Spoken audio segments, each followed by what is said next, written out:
associeerde Genever eigenlijk met oude mannen. Is het dan toch een beetje ook een vrouwenbusiness? Ja, inderdaad, dat is zo'n associatie. Maar ik denk dat vrouwen even goed smaken kunnen ontwikkelen. Ik denk dat die ook wel een goede neus. En heb je die zelf ook, denk je, die gaven? Of heb je die echt wel moeten spelen? Nee, die heb ik niet. Ik heb geen overontwikkelde neus of zo. Nee. En jullie hebben hier 6 maanden in Hasselt gedraaid. Heb je nu het gevoel dat je die stad ook echt hebt leren kennen? We hebben eigenlijk niet zo heel veel op buitenlocaties gedraaid in het verleden. Vooral binnengedraaid hier in Hasselt. Maar we hebben hier natuurlijk wel lang gelogeerd. Dus ik heb hier wel 's avonds veel gegeten of op café gegaan. Maar voor we de stad induiken om nog meer leuke adresjes te ontdekken, gaan we hier in de smaakkamer ons persoonlijke stijl- en smaakprofiel bepalen. Chocolade 100%. Vind ik wel een moeilijke. Zoute chips of M&M's? Ja, ik ben toch zoet. Voor we kunnen gaan shoppen moeten we ook nog ons stijlprofiel bepalen.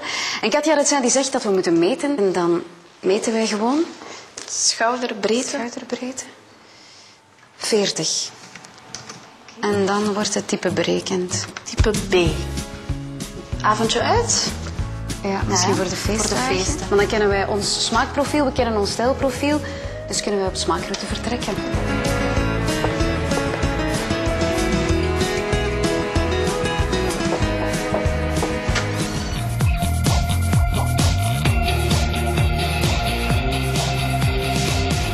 Ja, zou het wel goed zijn voor een B-type?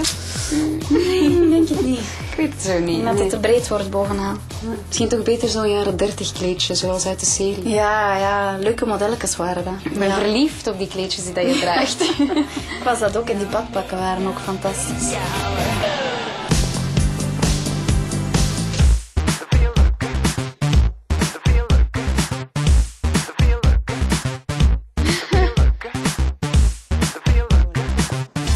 Huis Prikke is een bijzonder lunchadresje. Je komt binnen langs een authentieke kruidenierswinkel. Ik ga voor deze. Ja, dank u. Dag.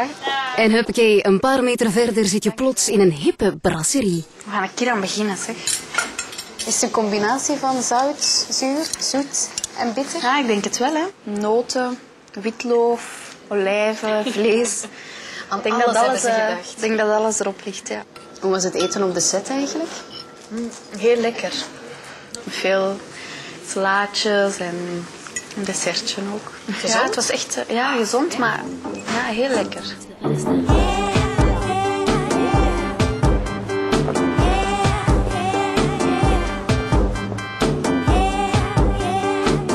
De creaties van Stijn Helsen zijn bekend tot in Hollywood. Maar zijn eerste concept store, die ligt gewoon hier in zijn thuisstad Hasselt.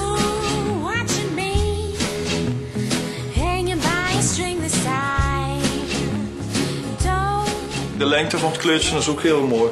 Ja. Het is heel comfortabel. Dan gooit je in je valies. Dat is volledig je stijl, want je speelde toch het retro. Ja, in de jaren 40. In de jaren 40, jawel. Dan moet je zeker kunnen terugvoeren. Wij distilleren onze alcohol 4 keer. Eerst ruwnat, dan enkelnat, ruwe moutwijn.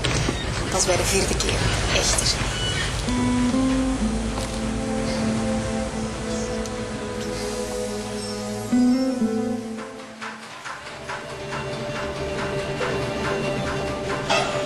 Jan?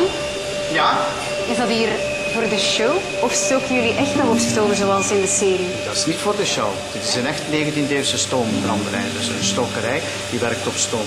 Dus dat was heel belangrijk, omdat met stoom kon je de dingen veel fijner afwerken. Hier is het om te doen. Dat is vooral de middenloop, Helena. Want jouw vader of jouw grootvader heeft er waarschijnlijk ook geleerd de fijne neus eruit te halen. Dat ruikt al naar Genever. Ja, dat ruikt al. Ja, mag je eens proeven. Heeft elke fabriek zo zijn eigen typische ingrediënt? Uiteraard.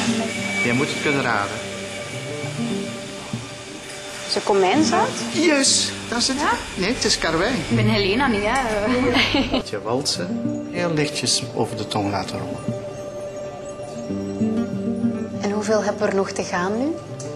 Een 100-tal, dus 100 graan Genevers van België. Maar dat zou ik toch niet doen, want dat zijn er een beetje te veel. Hè.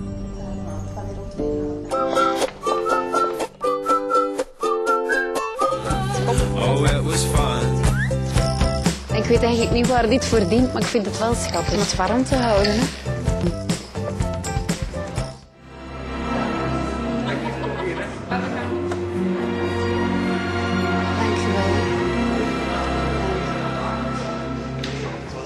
nog maar eens school, hè. School. Ja, sorry, we moeten daar eerlijk in zijn. Shoppen, dat is ook een beetje werken. Dus we hebben dat gewoon verdiend. Keihard verdiend. Ah ja. Oké, lichtjes overdreven misschien, maar voor champagne of jenever is elk excuus goed. Wil je zelf de Hasseltse smaakroute uitproberen? Surf dan voor meer info naar smaakvandekeizer.be.